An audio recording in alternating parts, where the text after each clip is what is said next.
everyday people are much more creative and much more adaptable than the regulators understand. Because if you know, I made a close study of modern monetary theory, and I write about that. And um, Stephanie Kelton, she's the big brain professor at Stony Brook State University of New York. She's the thought leader of modern monetary theory. Also, by the way, chief economic advisor to Bernie Sanders in his two campaigns, and chairman of the Senate when he was chairman of the Senate Budget Committee. But that's their starting place. They're like, what's the problem? We can print as much as we want, have as much debt as we want. They actually say debt is a favor to investors. The government doesn't need the debt. Just give us the wire instructions for Lockheed and we'll send them the money. Why do we have to issue bonds and then pay them? Cut off the debt market is a favor to investors. That's actually what they say. But what she's missing, what the advocates are missing, what the Congress is missing, what everybody's missing is that people will have a revulsion against the dollar. And I remember when I was a kid in the 50s, but not that far removed from the 1930s, there'd always be a great uncle or somebody at the family reunion, and they say, you'd be like 9 years old, say, "Hey kid, don't take any wooden nickels." As advice from your great uncle. Well, I was like, "What's a wooden nickel?" Well, there actually were wooden nickels in the 1930s. In a town, there was a severe shortage of money. The Fed completely screwed that up. Nobody wanted to borrow. Nobody wanted to lend. They weren't creating any money. And there was a shortage of money. And some carpenter in town would take a dowel and slice it and make wooden rounds, and they would stamp it. It wasn't $5 because that was a fortune, 5 cents or whatever. It was a wooden nickel.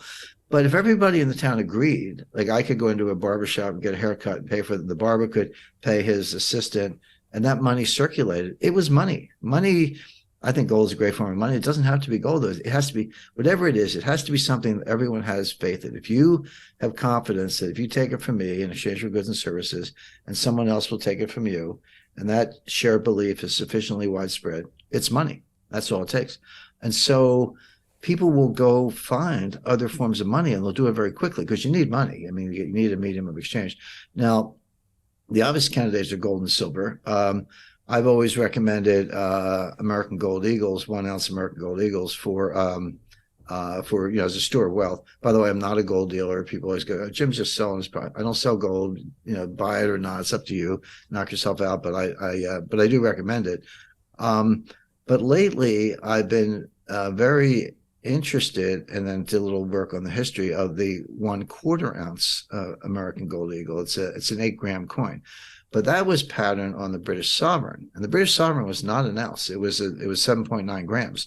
But the reason was it was spendable. Like if I show up with an ounce of gold or 5 ounces of gold, it's like, well, I don't need, I don't need $10,000 worth of groceries. I probably need $100 or whatever to feed my family for a week. So that's where the 8-gram, the 1/4 ounce coin, which would be, even today, it's like $500.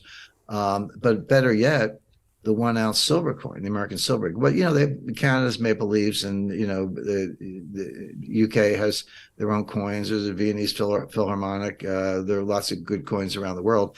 But the 1 ounce silver dollar, by the way, that was the dollar in 1780. That's what a dollar was. It was copied from the Spanish doubloon. Pieces of 8, because you would break off an eighth of it, and that's why stocks were traded in eighths for a long time. But that's practical. So a 1 ounce silver coin today is worth about $25, $25, $30, depending on the commission. Well, that's, as we say in Philadelphia, that's walking around money. I mean, you can buy a meal or, 4 silver dollars.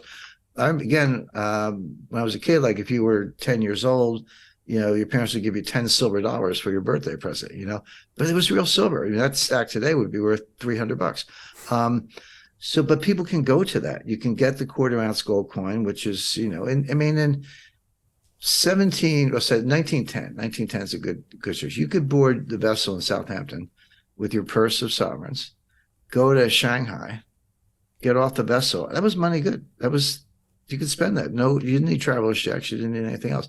So people will go to forms of money they have confidence in: gold, silver, all right, Bitcoin. I don't know any, but it has its place. And get out of dollars. Now we're seeing a lot of evidence that that's actually happening. The U.S. By the way, Brian, I do this kind of analysis, but I actually teach a seminar on financial warfare at the U.S. Army War College. And I'm involved with the Florida Institute of National Security. It's a think tank kind of group down in Florida, but we have the world's third fastest non-government computer.